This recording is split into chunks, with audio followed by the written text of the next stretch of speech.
cüzü xıcamız. Bu işte böyle. Bakcanından Gürcan'la Sen gidiyor. böyle- Bak Gürcan'dan.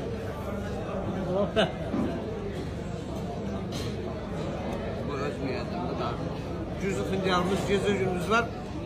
Bu xəncərdən heç Gürcüstanda tapanmaz. Gürcüstanlılar Allah hamd olsun dünənlər gəldi dedi ki, dedi ki Gürcüstanda belə bir xəncər yox. Allah gelmiş 95 yıl canınızı götürünce. Burası kafesi 3. Gel yapacağım. Cüzəmiz də var, cüzə. Pastırmalarımız da var. Bu şeymiş qaldı. Ama bir gözdürük canı İlyas'ın kafesi 3. Hündüşkamız da var. Gazımız da var. Ördəyimiz de var. Balıqlarımız var. Her şey var. Hanımlar 6'ya gidəcəksiniz. Altdan sonra da istəsiniz gəlmə. Mən içimə qadağı qoyamıram. Sadəcə kişilər çox olur. İndi bir dəqiqə var. Misal ustalarımız var, xanımlar. Amma özünüz bilərsiniz. Sağ olun, var.